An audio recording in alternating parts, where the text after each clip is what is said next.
Sir Dushyant Chautala ने आज कहा है चंडीगढ़ में कि बीजेपी के साथ जाना उनको नुकसानदायक रहा, उसको लेकर आप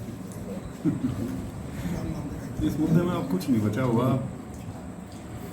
उनको समझ नहीं आ रहा है उनके साथ बनी क्या है, और मेरा तो ऐसे मानना है उनको समझ भी वाली बात ही आया हुआ है, लेकिन अब वो जो उनकी खुद की करनी थी, जो खुद के काम थे उनके, वो किसी तरह से कोशिश कर रहे हैं कि उससे ध्यान हटा के कोई और बहाना ढूंढा जाए।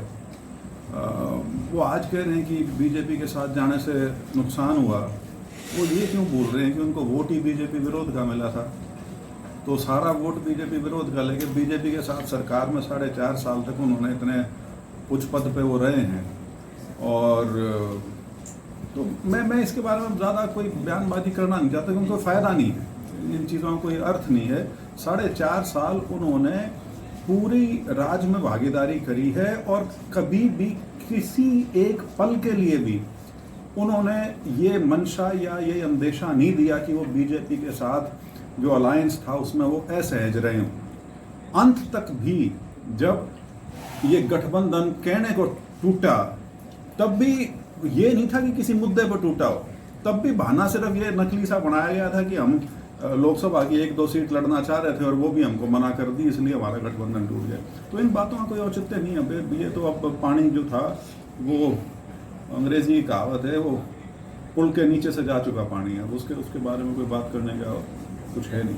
सर कुछ दिनों से आपराधिक वारदात बढ़ रही हैं, खासकर हिसार में, उसको लेकर नहीं, ये बल्कि हिसार नहीं, ये तो हरियाणा में इसी प्रकार की वारदात कई जगह से अब ये आ रही हैं। ये लगातार इसी तरह की, इसी तर्ज पे वारदातें पहले गोहाना में हुई थी, सेम तरह की चीज़ थी। और ये किसी भी सरकार के लिए कानून व्यवस्था की स्थिति जो बनाए रखना है वो पहली प्राथमिकता होती है, और इस प्रवृत्ति को यदि नहीं रोका गया तो ऑर्गेनाइज्ड क्राइम के रूप में अगर ये शक्ल ले लेगा तो उसके बाद बहुत स्थिति जो है वो प्रदेश के लिए बहुत गंभीर हो सकती है। तो सरकार को इसके ऊपर कार्रवाई करनी चाहिए, हालांकि करनी चाहिए, लेकिन करते नहीं, पता नहीं क्या कारण है। कोई सख्त कार्रवाई ना तो मैंने वो आने वाले किस्सों में सुनी, ना यहाँ भी ऐसी कोई संजीदगी या सीरियसनेस देखने को मिल रही है, और ये इसके बड़े दूरगामी परिणाम होंगे, ऐसा मेरा मानना है, अगर इसको अभी नहीं रोका गया तो। सर लोकसभा चुनाव में कांग्रेस का प्रदर्शन बढ़िया रहा, 5 सीट जीती हैं, तो अमित शाह जी हरियाणा के दौरे पे आ रहे हैं, कहीं बीजेपी को जो नुकसान है उसको भरपाई के लिए, तो किस तरह देखते हैं उनका दौरा? अपनी पार्टी के काम के लिए आ रहे हैं, पहले भी आते रहे हैं।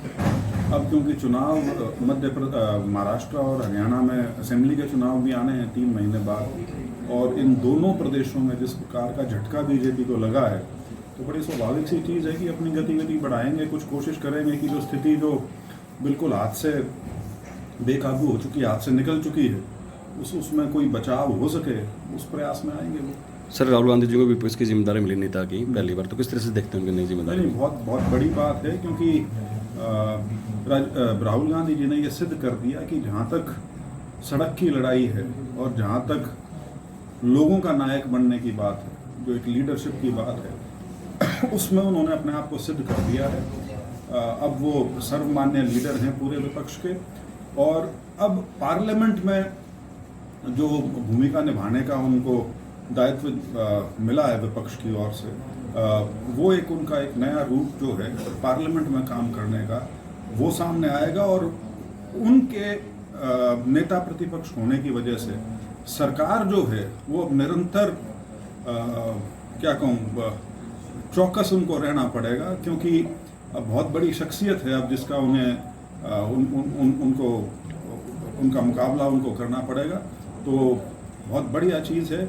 और हालांकि बहुत छोटी स्पीच थी जब नए स्पीकर का चयन हुआ, लेकिन जो वो 3-3.5 मिनट की जो स्पीच थी, वो इस बात का अंदेशा देता है कि वो बहुत ही अव्वल दर्जे के पार्लियामेंटेरियन साबित होंगे, बहुत बढ़िया तरीके से लीडर ऑफ अपोजिशन की जो भूमिका है उसमें निभाएंगे।